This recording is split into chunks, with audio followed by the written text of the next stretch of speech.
Hello friends, welcome here or welcome back to another video. My name is Sarah if you are new here, and today I thought it might be fun to go through and discuss my summer TBR and what I'm really looking forward to picking up and getting my teeth into over the next couple of months. I really love finding out what other people are reading. I'm a little bit of a seasonal reader myself, so I love matching up different books to different seasons and trying to read something that I know is gonna fulfill me and all my different curiosities for that particular season. So without further ado, I'm gonna share what I'm gonna be hopefully reading this summer. So first of all, I'm gonna show you my current read. This is The Garden of Lost and Found by Harriet Evans. This is a dual timeline historical fiction, and present day we follow Julliet, who is a mother who has just left her cheating husband and moves to an old family home called Nightingale House in the countryside. The house is left to her in slightly mysterious circumstances by her now deceased grandmother, who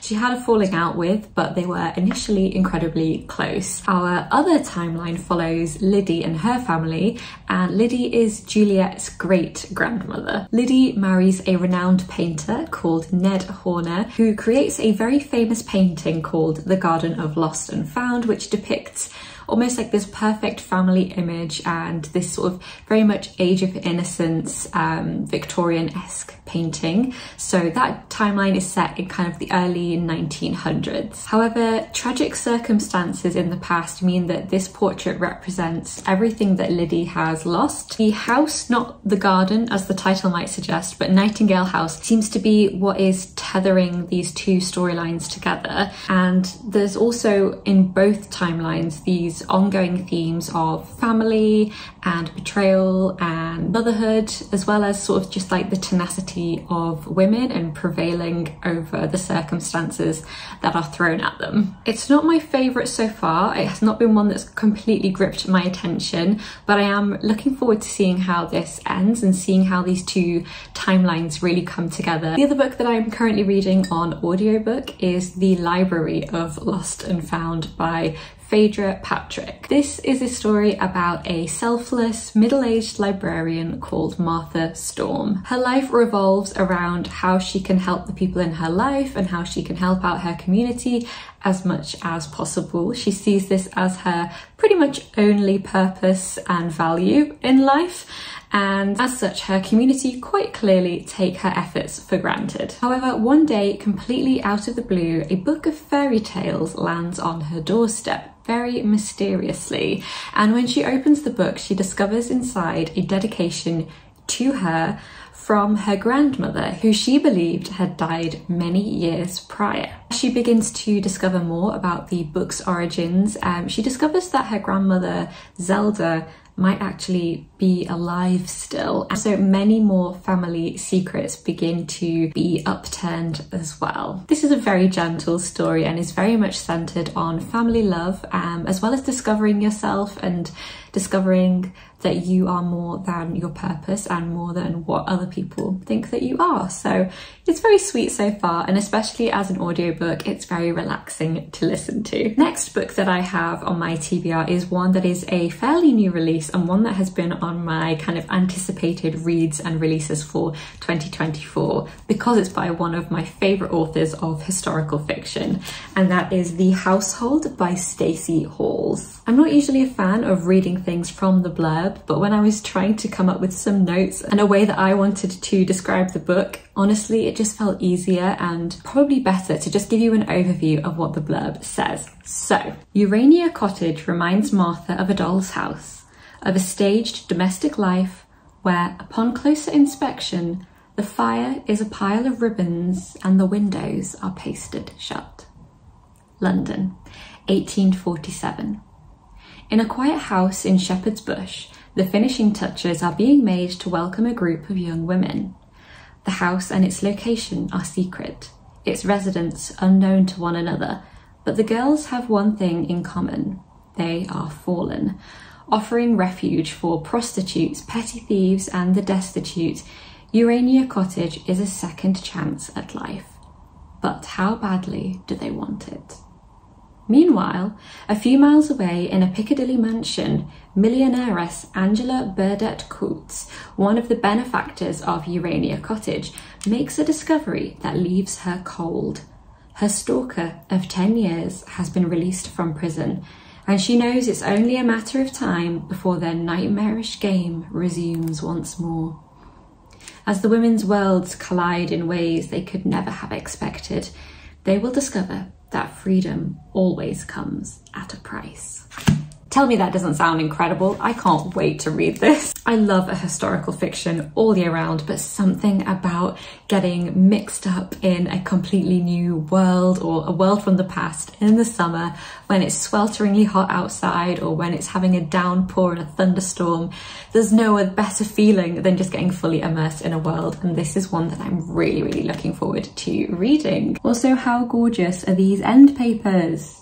Are you kidding me? Next up, we have one that I think a lot of you will have heard of and a lot of you will have probably read, and that is Once Upon a Broken Heart by Stephanie Garber. This is a fantasy romance. I believe it's a young adult fiction, and we follow Evangeline Fox, who is a romantic who has always believed in happily ever after, until, of course, she discovers that the love of her life is actually engaged to marry somebody else. In a desperate attempt to stop this wedding and try and get her happy ending back, she makes a bargain with the Prince of Hearts, who is a charismatic but ultimately not very nice immortal. In exchange for his help, he makes her promise him 3 kisses, which have to be given at his wish and whenever he says. Obviously, we can guess that this is probably not going to go to plan, and that the Prince of Hearts may have some ulterior motives that may mean that she has got herself in a little bit too deep with this one. It sounds really light-hearted and romantic and fun and just the perfect lightweight summer read. I also have a few sequels to books that I've already read that I really want to get through in the summer as well. I feel like once you already have an understanding of a particular fictional world, it's really nice to just be able to delve back into that. And I really like easy reads in the summertime, and sometimes that's in the kind of subject matter, so like Once Upon a Broken Heart that I've just talked about, and sometimes just getting re-immersed in a world that is familiar to you. So the first one on my list is the 4th and final installment to the Cemetery of Forgotten Books series by Carlos Ruiz Zafon, and this is the Labyrinth of the Spirits.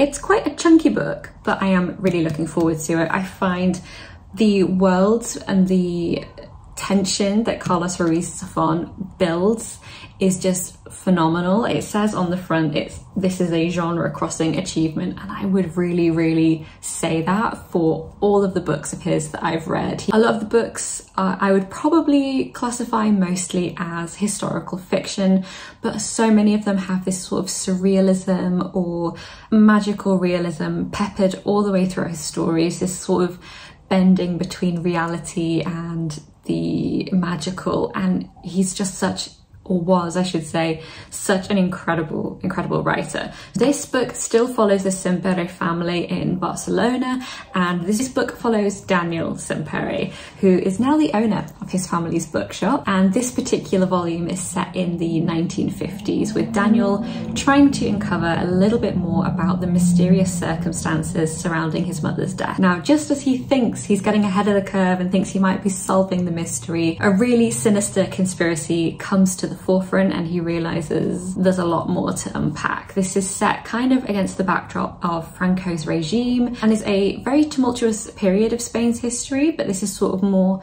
I suppose, coming out the other side of that. I just absolutely adore this author's writing, and I really love all of these characters, so I can't wait to spend more time with them this summer. Then I have The Child of the Prophecy by Juliet Marillier on this list, and this is the 3rd book in the Seven Waters trilogy. The first being Daughter of the Forest, and the second being Son of the Shadows. And kind of each book follows the next generation of the Seven Waters clan. This is a historical fantasy series set in Ireland, and all of these books have the most beautiful storytelling and kind of folkloric aspect to them in the way that they're written and the characters are introduced to us. In this volume, we follow the granddaughter of Saoirse. So our protagonist in this book is Fania, I think. I'll put it written here because I'm not entirely sure how you're pronouncing it. I've heard Fein and I've heard Fonya, so I don't know which one it is. So throughout the past 2 installments,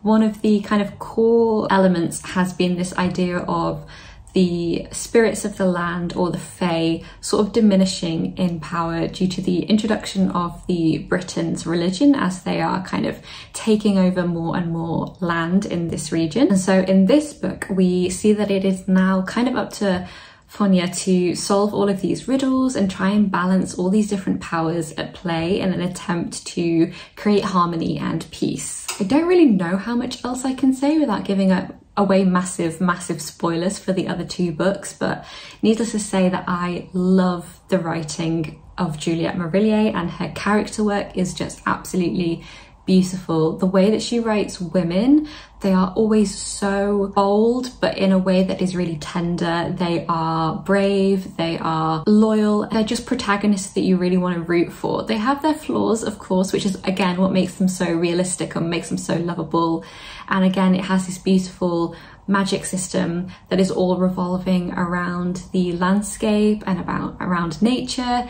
And yeah, I just absolutely loved the last 2 books. Really excited to see how this trilogy concludes. And then I also have another kind of end of a trilogy book to talk about, and that is the final book in the Daevabad trilogy by S.A. Chakraborty, the final installment being The Empire of Gold. And although I found it a little bit tricky to get fully immersed with the first book, which is City of Brass, it was really integral for, you know, getting a good foundation and a good understanding of the politics and the mechanics of the world of Daevabad. But then I absolutely flew through the second book, which is Kingdom of Copper. That was just jam-packed with action and interpersonal relationships and just everything that I want in a good fantasy book. So once again, it's a little bit tricky to kind of give an overview of this book and what I'm expecting without spoiling the previous 2 if you haven't read them. So I'm just going to give a very basic overview of the general kind of plot and vibe of the first books. So this is a fantasy trilogy, as I've mentioned, and we follow Nari, who is a human who has grown up in the human world in Cairo. She accidentally summons a jinn and then is transported to the magical city of Daevabad, a place with huge political upheaval, a super intricate magic system, and a tyrannical king. This world is also loosely based off of sort of 18th century Middle East, and so a lot of that folklore also works its way into the storyline. In this world, jinn and the shafit, who are people who have a mixture of jinn and human heritage, live alongside each other, but the tensions between these 2 groups are pretty high. While she is living in the city, Nari discovers that her ancestors, called the Nahids, who were a group of magical healers who were revered by a particular tribe of jinn called the Devas, were wiped out by the family who is currently in power. And so this series of books is sort of her quest to find out more about herself, about Daevabad, and also about the people who are living and trying to survive in this corrupted city and how she can help them. This is one that I'm really hoping I can read this summer, but I have been waiting for the copy at the library to be available for the past 2 months. Really hoping that I get a chance to read it this summer, because I just really want to find out what happens and how this all ends. Moving along to the one non-fiction that I currently have on my list of things that I want to read this summer, we have Stowaway by Jo Shute, which is a very niche book about the disreputable exploits of the rat. For those that don't know, I love rodents, and I'm really looking forward to learning a little bit more about them in a factual sense. And this book seems to cover their relationship to humans and to society, historically and up to present day. And honestly, whilst I know this is going to contain some slightly upsetting things, probably for me, I'm also excited to read some positive PR about the rats, because I think they've earned it. I'm also completely obsessed with the little rats on the front cover. I think they're so cute. And then finally, finishing off with a small poetry collection that I'm super excited to read this summertime is 1,000 Mornings by Mary Oliver, who is quite probably my favourite poet. I find her work so soothing and uplifting and encouraging, and I'm just so excited to check out this collection in particular because I really want to get back into the habit of reading a bit of poetry in the mornings, because that just sounds like the perfect way to start my day. Cup of coffee in one hand, a beautiful poem to start my day, all whilst in the summer sunshine. Doesn't that just sound gorgeous? And I think poetry is such a wonderful way to learn more about how other people look at the world and to see the world through new eyes as well. So I love Mary Oliver. I'm really happy that I've managed to get this out the library, and I'm so looking forward to reading this. So those are all the books that I'm hoping to read over the next few months in the summertime. I'm really excited and I'm really looking forward to getting stuck in. Let me know if any of those books are also on your summer TBR, or if yours is looking very different. Let me know what you're really looking forward to reading in the next few months too. Thanks so much for being here, friends. Take care, and I will see you soon in another video. Goodbye.